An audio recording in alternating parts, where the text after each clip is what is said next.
KPBS On Demand is supported by UC San Diego's Art Power, presenting cellist Joshua Roman, performing from his album Immunity, alongside music by J.S. Bach and more. Sunday, June 22nd at UC San Diego's Epstein Family Amphitheater. Reserve your tickets at artpower.ucsd.edu.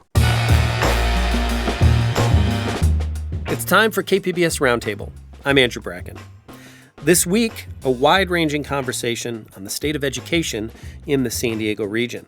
What new standardized test results have to say about student performance 5 years on from the pandemic.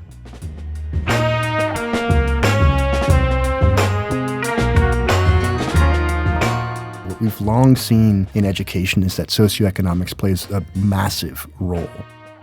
We take a look at what's been working in schools today and how schools are looking to expand their impact beyond the classroom. That's all ahead on the Roundtable.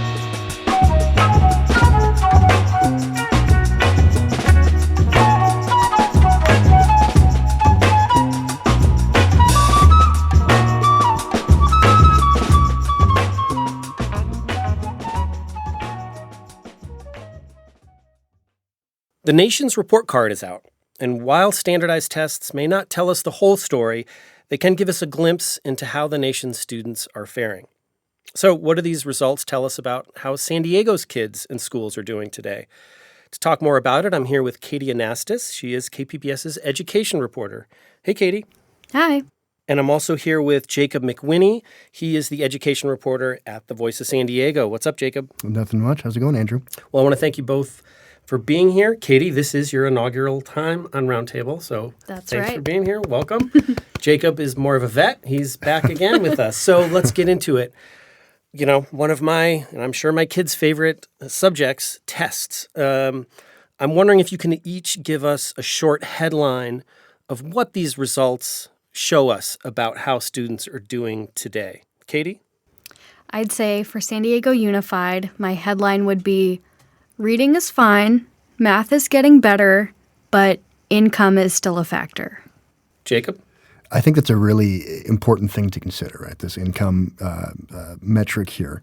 I would say something similar, which is that San Diego Unified is doing comparatively better than some other areas, but that's only because those other areas are doing pretty poorly. And so while there is some reason for optimism in San Diego Unified, that is you got to hedge that optimism quite a bit. So I want to get more into that kind of economic question and some of the other stuff you're kind of hinting at here. But Jacob, can you first kind of explain more what this so-called Nation's Report Card actually is and what it consists of? Yeah, absolutely. So the Nation's Report Card is kind of shorthand for the National Assessment of Educational Progress, or the NAEP test, as it's often referred to. And it is a standardized test that's administered to select districts across the nation. And it's administered to both 4th and 8th graders, and they test reading and math. And, you know, it's administered every 2 years. And the long story short is that students nationally are doing pretty poorly. Reading scores dropped, with the scores of 8th graders reaching the lowest point in the assessment's history. So that's really bad news. When it comes to math, 8th grader scores kind of stayed where they were nationally. Really the only bright spot that we have is the scores of 4th graders in math increased just the tiniest little bit. And it's also important to remember that post-COVID, we were already dealing with a significant drop, right? So what educators and anyone who really cares about students and education were hoping to see were signs of recovery, but what they got didn't really look like that. So, Katie, it sounds like there's kind of, a mixed bag there nationally. I mean, what jumps out to you about the numbers for San Diego specifically? San Diego also kind of has a mixed bag. I think reading for 8th graders and 4th graders both kind of stayed the same compared to 2022. Math did improve a little bit for 4th graders, which is exciting because those were the kids who were in kindergarten when the pandemic started. So I think everybody's been closely awaiting kind of how those kids are doing right now. So I think any improvement among 4th graders is a bright spot, and we saw that a little bit in math. Yeah, that's absolutely something to consider, which is, exactly how old these kids were when the pandemic hit. And those 4th graders are, the ones who were the youngest during that pandemic and trying to figure out exactly all of the educational basics that they'll need for the rest of their journey. So it is encouraging to see that. Yeah. So, Katie, earlier you mentioned kind of the challenges of economically disadvantaged students and some of the challenges that come out from these, test results. Could you talk more about that? Sure. So, one thing that stood out to me from these results is that San Diego Unified started participating in this test back in 2003. Different districts have kind of joined in at different times, but you can compare the 2024 scores to the 2023 scores. And one thing that's getting worse is the gap between economically disadvantaged students and those who are not economically disadvantaged. And that's grown since 2003. So it's helpful because the National Assessment of Educational Progress puts out kind of examples of what proficiency means. So thinking about fourth grade math, if you're proficient, you understand things like factors and multiples, and you can solve one-step equations. And I think those are helpful things to keep in mind. But looking at the economic information, fourth graders who were economically disadvantaged had lower scores than their peers. And for those students, 3 in 10 scored proficient in math. So they know their factors, know their multiples. That's compared to 7 in 10 who are not economically disadvantaged. So there's still that big difference. Pretty big difference there. Yeah. Right. Yeah. Jacob, do you have anything to add to that? Yeah, well, I mean, those results, while really disappointing, are not really all that surprising. What we've long seen in education is that socioeconomics plays a massive role, right? So if you show me, a school's standardized test scores, I can, with a fair degree of accuracy, tell you, what the level of poverty looks like in that community.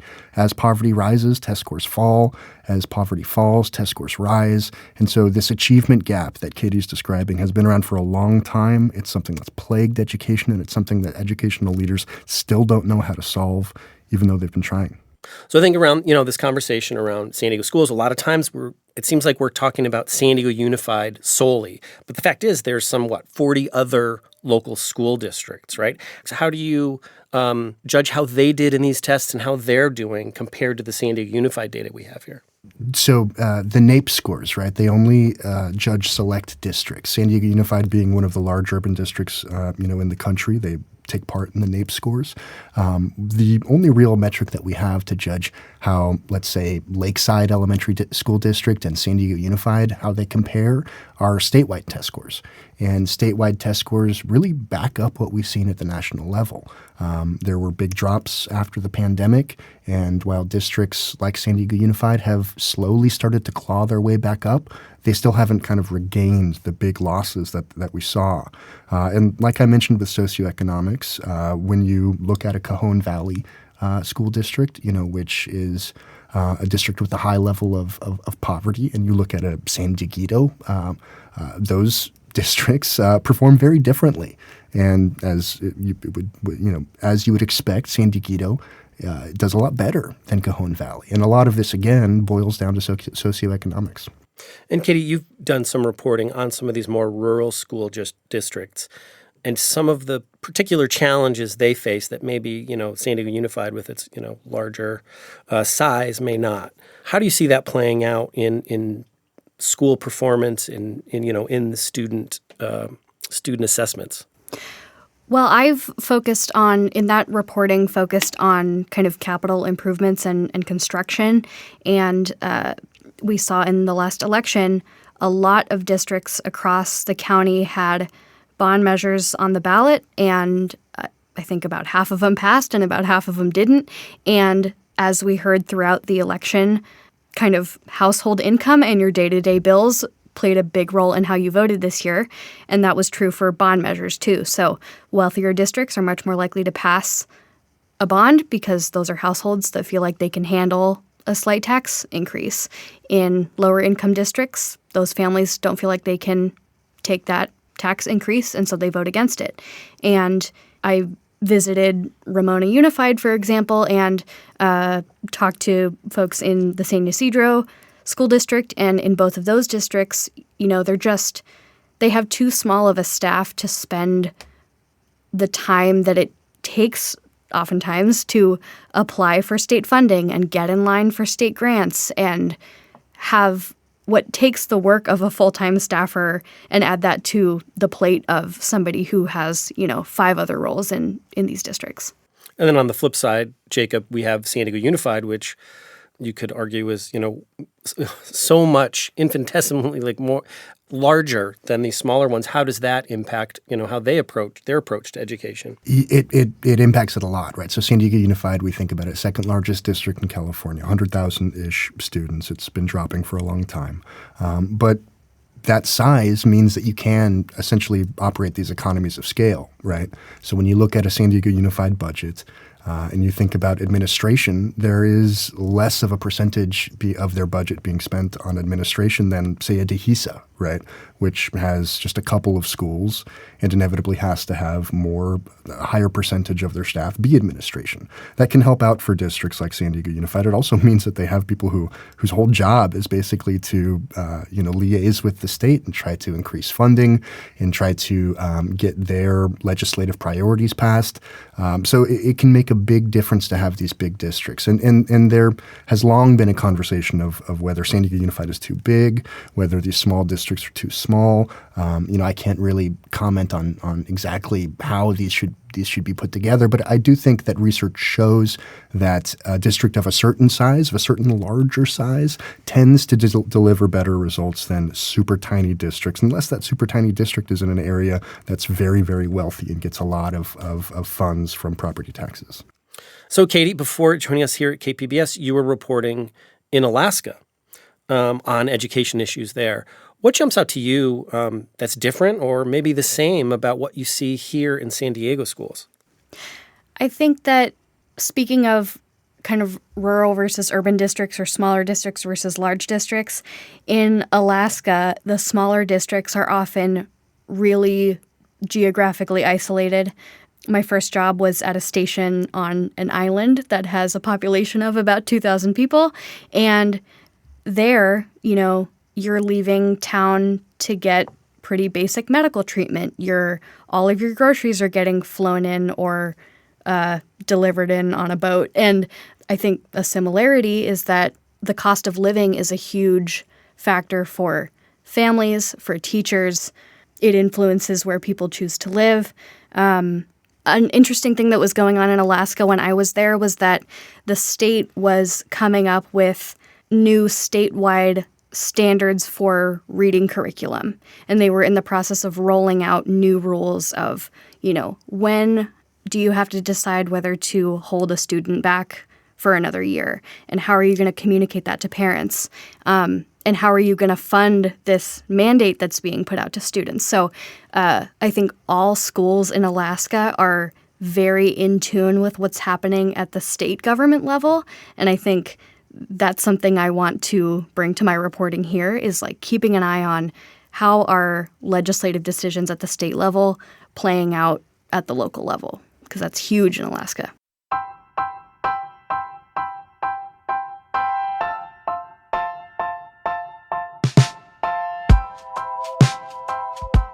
After the break, we continue our conversation about the state of education in San Diego and beyond, and take a look at what's working in schools today.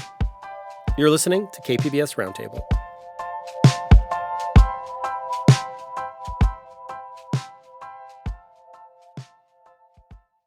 KPBS On Demand is supported by UC San Diego's Art Power, presenting cellist Joshua Roman, performing from his album Immunity, alongside music by J.S. Bach and more, Sunday, June 22nd at UC San Diego's Epstein Family Amphitheater. Reserve your tickets at artpower.ucsd.edu. Welcome back to Roundtable. I'm Andrew Bracken.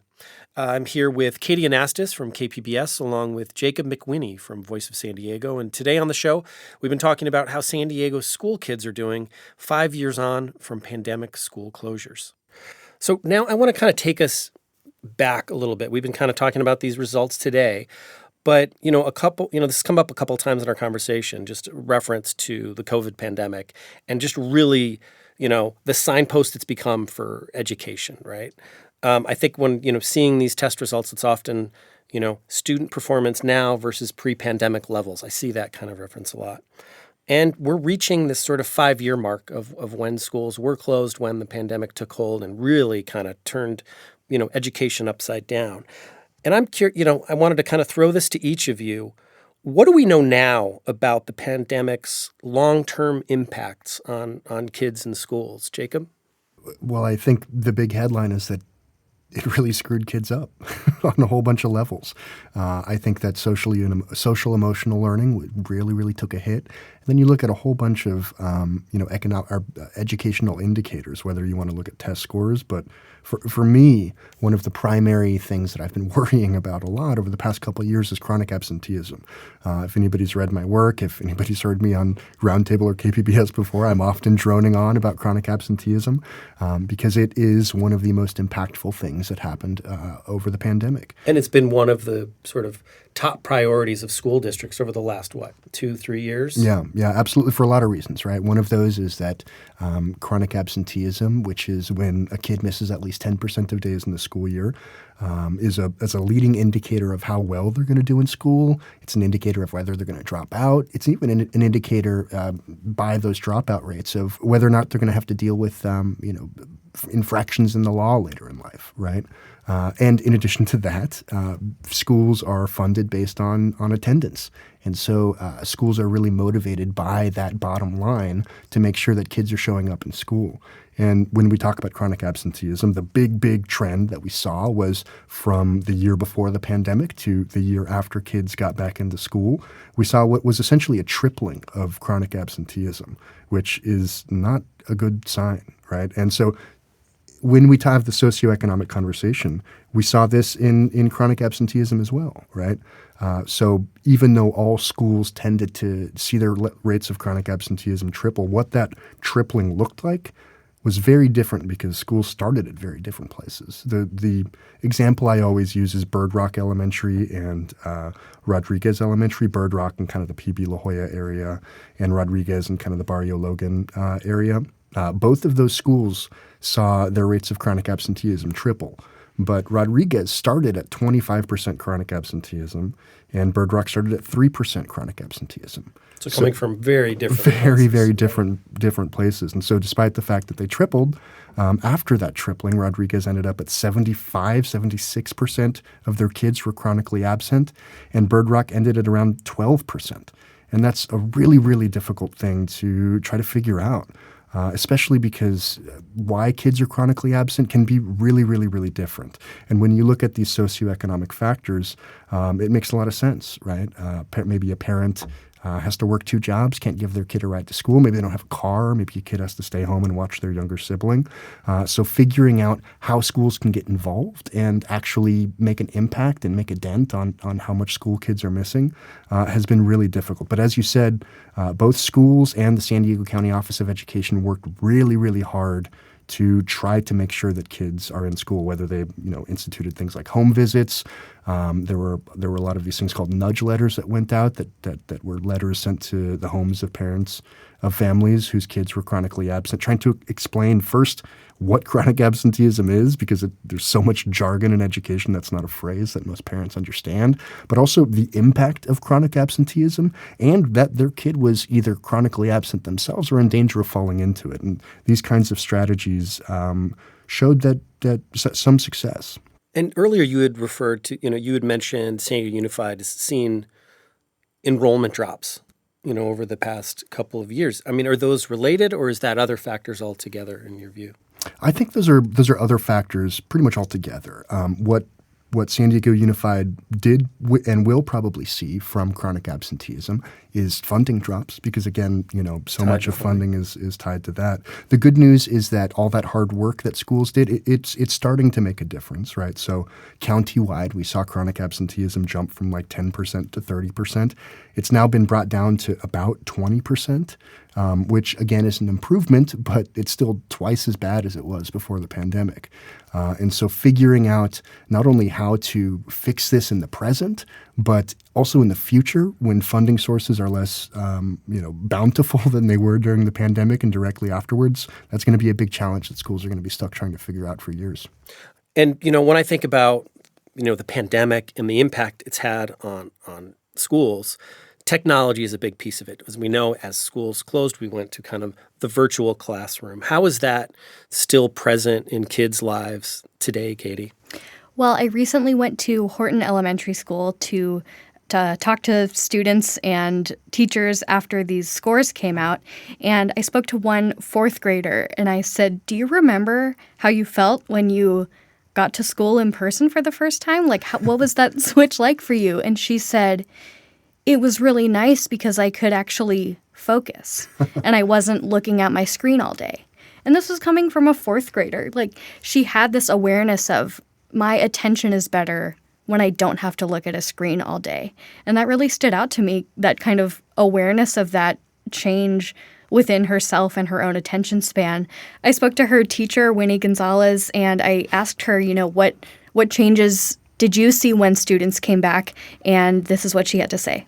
A lot of them were used to being at home, resting when they wanted to rest, eating when they wanted to eat. And even though, they had instruction to be on their laptop a certain time and all of that, a lot of them had to be caregivers for their other family members. And so they learned to not be as attentive. That touches on the socioeconomic piece of this. If you're a kid that has a parent still going to work who can't work from home because their job doesn't allow it, you're going to be at home taking care of your little sibling and maybe making it over to your laptop when you can, but sometimes that's low on your priority list. And so I think watching kids go back to school, have these kind of in-person learning experiences, at least from Winnie Gonzalez, sounds like it's been really good. She said she's been encouraging her students to go pick up hardcover and paperback books, and she's slowly getting them to pick up a real book and not just read something on the screen. And she said it's slowly working and making kids want to read a little bit more. I think it's always funny when you hear a kid put something so plainly, kind of a thing we know about ourselves as adults too. Like, I can focus better if I'm not looking at a screen all day. And so in some cases, kids are starting to seek out kind of that more traditional learning experience after so many years kind of stuck with a screen as their only option. Well, and also, Jacob, it sounds like, hearing that reaction, it does make me question how valuable maybe learning to read on a screen is versus, in real life, right? And we've seen, earlier you mentioned the national test scores. We did see some drops in reading. Is that fair to say, Can you even imagine being a first grader and trying to learn to read when your teacher is on a screen? Can you imagine being a teacher and trying to teach a first grader how to read over Zoom? It's mind-boggling, right?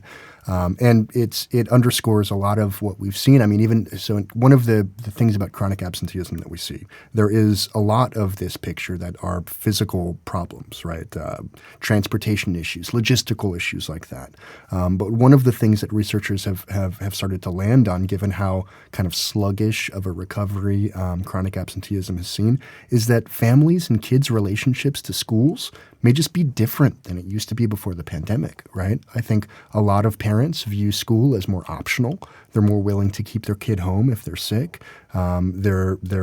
They're more willing to listen to their kid if their kid says, "Can you call me out? Can we do this and that?" And so figuring out exactly how to repair that relationship is going to take a lot of time, and I think it's going to take a lot of careful work. Underscoring just how difficult the online teaching experience is. I did some reporting last year about virtual schools, and the headline for that of that story literally was just virtual school isn't working.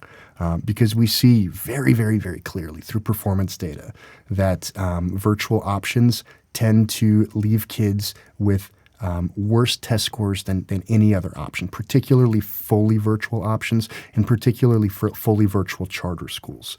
By far, kids succeed at a much, much worse rate in those schools. And so while sure it may work for some kids and sure, maybe some kids might prefer that, it should be a last resort option because kids learn better when they're in school. They learn better when their teacher is there, and they learn better when they're part of a learning community as opposed to isolated at home. So if there's something that we take from the pandemic, I really hope part of it, at least, is the power of in-person learning.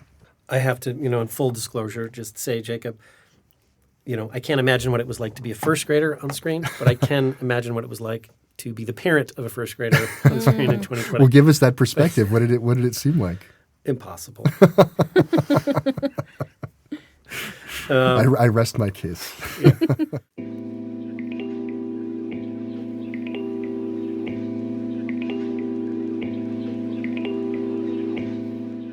Our Education Roundtable continues after the break.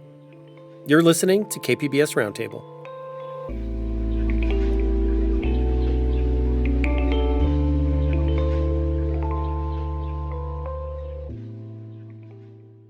KPBS On Demand is supported by UC San Diego's Art Power, presenting cellist Joshua Roman, performing from his album Immunity, alongside music by J.S. Bach and more, Sunday, June 22nd at UC San Diego's Epstein Family Amphitheater. Reserve your tickets at artpower.ucsd.edu. Welcome back to Roundtable. I'm Andrew Bracken. Today we're talking about the state of education in the San Diego region as new nationwide test results tell us a bit more about where students are right now. I'm speaking with KPBS education reporter Katie Anastas, along with Voice of San Diego's Jacob McWhinney. So we've talked a little bit about what we're seeing with the test results today, as well as took a look back at the pandemic and some of the learnings there. Now I kind of want to look a little bit to what's coming next. Katie, I want to start with you. You're fairly new to this education beat here in San Diego. What kind of stories, what kind of areas are you looking to explore on the education beat here? I think that the recent test scores have actually given me some ideas of areas I want to cover. One, of course, is, how Latino students are faring right now. Their scores have long been lower than white students, and that's been the case, at least for the NAEP scores. It's been the case since the district first started participating. So I'm really interested in particularly dual language immersion programs and especially students who move back and forth between the U.S. and Mexico, how those dual language programs are helping them with both English and Spanish. And I think I'm interested to see kind of how reading curriculum varies at a dual language program, to see kind of, are they getting the same approach to reading in the two languages, and are there skills in the way that both of those are taught that can kind of lend themselves to English scores? Another thing that interested me from these recent scores is the difference between boys and girls' scores. Boys had slightly higher math scores, at least in 8th grade, and girls had slightly higher reading scores. And I'm really interested in learning, I think, thinking about, absenteeism during the pandemic and thinking about which kids were caregivers of little siblings during the pandemic. It would make sense that those are likely the girls. And I wonder then, why are they still doing better at reading than their male peers? Yeah, so kind of breaking down some of those differences and what may be underlying them. As you kind of mentioned, we're talking about schools, but it kind of filters through all these different issues, right? Jacob, you've been doing some reporting on some schools that have actually been doing pretty well in the wake of, these pandemic challenges that you've kind of been talking about here. Tell us more about these success stories in San Diego schools. Yeah, so for everyone that doesn't know, every year Voice of San Diego puts out what we call a Parent's Guide to San Diego Schools. The guide kind of walks parents through a whole bunch of need-to-know stuff, right? This year we have a piece about everything you need to know about after-school care, kind of how to get involved at schools. And as part of this, we collect a whole lot of data and break that down into things that, again, parents need to know. And every year we're trying to figure out new ways, new things that we can add. And this year, along with our data partners at UC San Diego's Extended Studies Center for Research and Evaluation, we created a COVID recovery metric. And this basically measured, A, whether a school was impacted by COVID, and B, whether if it was impacted, if it's recovered, and C, if it was impacted, whether it if a school was impacted by COVID, B, if it was impacted, did it recover? And C, if it was impacted, did it not recover?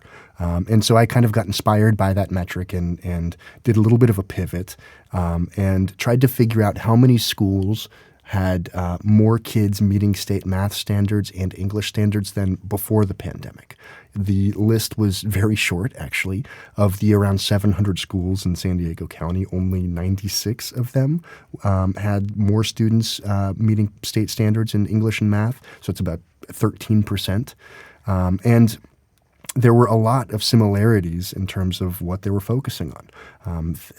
Extended learning opportunities, whether that be before or after school, high-dosage tutoring, a reliance on data to kind of inform what kind of interventions kids need. Interestingly enough, one of the schools that had improved the most was a school called Dual Language Immersion North County. And one of the principals told me exactly what you just said, that after the pandemic, they started figuring out ways that, they started figuring out strategies to tie in learning English with learning Spanish. And they found that this really helped them teach kids both of these languages. So I certainly think there are lots of places that you can explore that. But overall, given just how few of these schools are doing better, after the pandemic than before, I think it really kind of begs the question of if what we're looking at even should be understood as a recovery. Ultimately, I think, and speaking to USC education professor Morgan Polikoff, he kind of dropped this nugget on me that kind of blew my mind, which is it might not really be all that helpful to think of what schools are working on right now as recovery. Instead, maybe we should just understand this post-pandemic period as a brand new benchmark, and that schools are continuing to work to improve from this point, instead of trying to force them to claw back everything they've lost in that pandemic period. So really just treating it like it's a whole new sort of era new of slate. Schools. Yeah, wow. One potential challenge that it's coming with is it's coming in a very different fiscal environment, right? Like budgets are much different than they were during the pandemic when they had a lot of federal pandemic aid. How is that going to shape the conversations around schools and the directions they want to go in the coming years? I think the conversations in the coming years are oftentimes going to be dominated by this budget picture, right? As you said, while there may have been educational chaos in schools, the federal government was dumping billions into them, right? San Diego Unified got hundreds of millions in federal aid. And now that those federal aid dollars have dried up, what they're facing is really a budget wake-up call. So this year, last year they faced a massive budget shortfall. This year they're facing an even bigger budget shortfall. At one point it was $176 million. They've since found some places to cut, right? And so they've brought it down to about $110 million or so. But when you look at that, that's $110 million shortfall in a total budget of $1.1 billion. So this is not small potatoes we're talking about, right? Big changes need to happen to kind of prevent this shortfall from rolling over year after year and turning into this massive, systemic deficit that really could change how we understand schools. I've spoken to school board leaders like Cody Patterson. He's the current board president, and he's insisted that district leaders are not going to be willing to accept small cuts, and that they really are going to try to, head off this deficit by making the big, difficult decisions that need to happen. I think the jury is still out on whether or not they will do that, especially given their history. Part of the reason that the district is in this position is because of decisions they've made, right? Just last year, even as leaders were projecting these big deficits, the board approved $517 million in teacher raises. That's about a 15% pay increase for teachers. That also is not small potatoes. While teachers' jobs are extremely hard, and I don't think anybody would say that we think teachers should be paid less, decisions like that pay increase played a significant role in where we're at right now and exacerbated the budget crisis. And so those decisions that board members are going to be facing are all the more important. Luckily for them, California is not facing the kind of deficit that it did in past years. And Governor Gavin Newsom's latest budget proposal doesn't cut school funding, but it also doesn't do them any favors by increasing school funding, right? So San Diego Unified leaders are going to be on their own trying to figure out exactly how to square this budget deficit.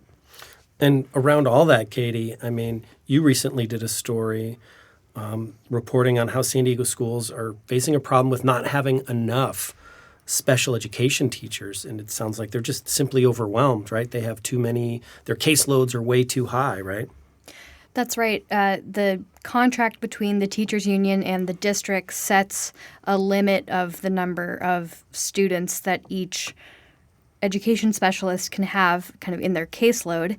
And it depends on kind of the needs of the students, what that limit looks like. But across the district, there are education specialists that have, for example, if their cap is 20, I spoke to a teacher who's had a caseload of 35 students last year. And that's across, if you picture an elementary school, that's going from kindergarten to 5th grade. You're juggling in your mind all of the needs of these kids, going into general education classrooms, sitting with those kids, offering them support, meeting with parents, talking with them about their needs at school and at home, and doing that with 20 students, I would imagine, would be difficult. Adding 15 more just seems unimaginable, and I think in some cases is making people leave the district, which is, of course, the worst-case scenario.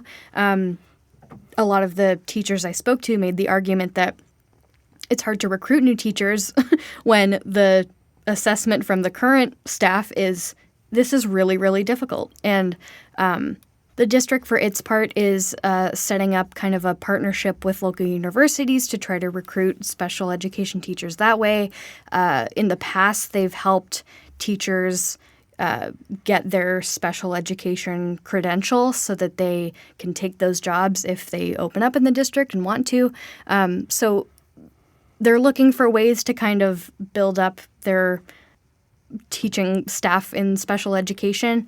But ultimately, day to day, there are a lot of teachers out there in the district right now that are just overwhelmed. Do we have a clear understanding of what's behind the shortage? I mean, we've been talking about the impact of the pandemic, and we've heard a lot about, the mental health impacts and how that's had on kids. I mean, is that playing out here in some of the educational needs of San Diego's kids? I think certainly. What we have seen is percentage of kids who qualify and need special education services has risen for years and years. But also these are really hard jobs, as Katie said. They require a lot of time, they require a lot of effort, and they're very emotionally heavy. In addition to that, they require additional certifications that not all teachers have. And teachers generally are just underpaid compared to other folks who have similar degrees and similar training. And so coming into this field is not super it's not super tempting for a lot of folks, right? Not a lot of people look at this reality and say, hey, I want to get paid comparatively less and I want to do a whole lot of very hard emotional work.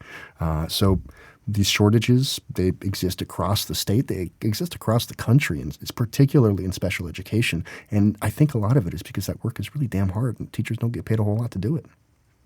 Another trend that has been growing in San Diego schools that I know both of you have reported on, the way I'm looking at it is sort of schools' role in society increasing, right? Not just teaching K through 12 kids, but being more involved in people's lives and some of the problems that we face in our community. I'm wondering, Jacob, can you talk a little bit about how that's playing out in our region today? Yeah. So, schools have long had this kind of impossible task, right? Society creates inequality, and then kids go into a classroom, and schools are told, now make these kids have an equal education. That's impossible. Right? A kid goes in, maybe they haven't slept well because they're sleeping on grandma's couch, or maybe they're hungry because they haven't eaten.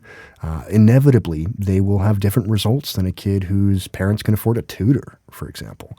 And so these kinds of wraparound services that schools are starting to turn to are an effort to kind of, bring more equality to education. So one of those examples is community schools. Those are schools that do provide these wraparound services. And each community school is supposed to look very different depending on what the needs of that community they serve are. So sometimes they may have food pantries. Sometimes they may give eye exams. Sometimes they have additional mental health supports. But all of these things are, again, an attempt to kind of equalize education. San Diego Unified has really leaned into community schools, but whether or not they can keep them going will be something we have to see, right? A lot of these were launched with short-term grant funding by the state, and so after 5 years, that grant funding goes away. So whether San Diego Unified will continue to be able to stand those up is yet to be seen. Another example of this kind of increased role of public education is Logan Memorial Educational Campus. San Diego Unified recently opened its first infant care facility there. It's a Montessori center for kids, from just a couple months old up to 3 and through preschool and then to UTK. That's something the district has never done. It's also something the state doesn't provide funding for. Part of the district's motivation in launching this is just that they think that kids should have access to free, high-quality childcare, especially because at least to trustee Richard Barrera, childcare tends to be a bit of a lose-lose, right? It's very expensive for parents, and the people who work in that industry don't get paid enough to live. So increasing the access to it could be a win-win. And in order to advocate for stuff like that at the state, you have to have a successful program. So they're viewing this Montessori center as something that potentially they can then use, if successful, to advocate for this increased funding. It would also help, potentially, with the long-term enrollment issues that schools across the country are dealing with, given that people just are having less kids. If you expand the number of kids who are able to go to public school, then your enrollment isn't looking so dicey. Oh, interesting. So there's an enrollment piece that's kind of coming up. Yeah. And is the enrollment declines, it's not just San Diego Unified, or other area school districts kind of facing the same challenges roughly? Yeah, so post Great Recession, people just kind of turned it down on having kids. And ever since then, we have seen each generation be a little bit smaller than the last. And so what districts are facing is ultimately smaller and smaller classes, basically for eternity, right? And so whether or not they start to contract it seems pretty inevitable. And certainly there are outliers, places where families are moving in. Maybe it's less expensive than San Diego, and so they relocate to Riverside or whatever. Right. But the basic challenge is, how do we keep enrollment up when there are just less kids to go around? Katie, you wanted to add something? Yeah, so this is making me think of a point that got brought up in a budget meeting for San Diego Unified this week, and they were looking at the projected enrollment numbers for next year, and they're still going down, and yet there will likely be more students in Universal TK because the age range of students that qualify for that is set to expand. So that just speaks to the point of you can expand who qualifies as an enrolled student, and even then the numbers continue to go down. Wow, you add a new grade and it still doesn't help with the numbers. Wow, that's pretty stark. Mm-hmm. Mm-hmm. Yeah, over the past couple of years, the expansion of UTK was pretty much the only reason why San Diego Unified didn't see larger drops in enrollment. It's blunted some of that enrollment decline, but it's not erased it. Mm-hmm. So a lot of budget questions, and that's not even really kind of getting into what's happening in Washington. I mean, there are rumors that the Department of Education might not necessarily be around next year, right? Yeah, so Trump has explicitly promised that he will eliminate the Department of Education. Whether or not he follows through, I think, is an open question. Republicans have long wanted to get rid of the Department of Education. It's actually a fairly new agency that just was created by Carter. And there are just a whole lot of unknowns. One thing I think is important for people to understand is that the vast, vast majority of money that funds schools doesn't come from the federal level in California, right? The feds provide maybe between 10 and 25% of school funding, depending on the year. It shot up to about 25% over the pandemic because all of the federal relief money, but generally it's closer to that 10%. And so even if the Department of Education is eliminated, that money is likely to be dispersed by other agencies. So public schools, it's not likely that they will lose all that money. It's certainly possible, but it's not likely. What I've been concerned with, though, is one of the kind of knock-on effects of the elimination of Department of Education. Because the Department of Education isn't just about money. It also performs important oversight functions, right? Some of which have already been targeted by Trump, like protections for trans and LGBTQ plus students. Take federal Title IX laws, right, which protect students from discrimination. Just last year, the Department of Ed's Office for Civil Rights, which investigates these Title IX claims, released a damning report about San Diego Unified's years-long failure to respond to sexual harassment complaints. That report was vital because it kind of laid bare all of the ways in which the district systems had fallen short, and it required this laundry list of improvements that the district, pledged to make. If the Department of Ed were eliminated, investigations like that would go away. The Office for Civil Rights would go bye-bye, right? Leaving the world of school misconduct even murkier than before, which is not good news because the world of sexual misconduct in schools is already quite murky.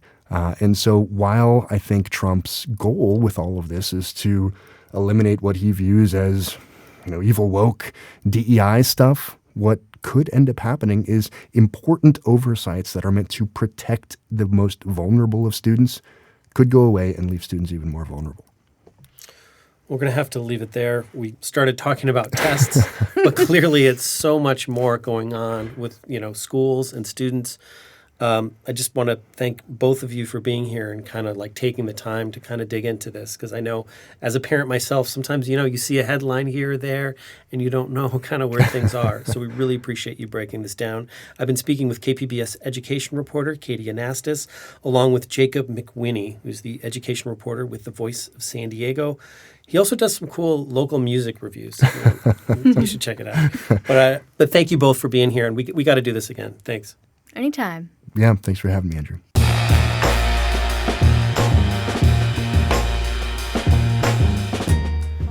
That'll do it for Roundtable this week. Thanks so much for being here. If you missed any of the show, you can listen to the entire show anytime as a podcast. Roundtable airs on KPBS FM at noon on Fridays, again Sundays at 6 a.m. If you have any thoughts on today's show, you can email us at roundtable@kpbs.org. You can also leave us a message at 619-452-0228. Roundtable's technical producer this week was Brandon Trufa. The show was produced by Ashley Rush. Brooke Ruth is Roundtable's senior producer. I'm Andrew Bracken. Thanks again for listening, and have a great weekend. KPBS On Demand is supported by UC San Diego's Art Power, presenting cellist Joshua Roman, performing from his album Immunity, alongside music by J.S. Bach and more, Sunday, June 22nd at UC San Diego's Epstein Family Amphitheater. Reserve your tickets at artpower.ucsd.edu.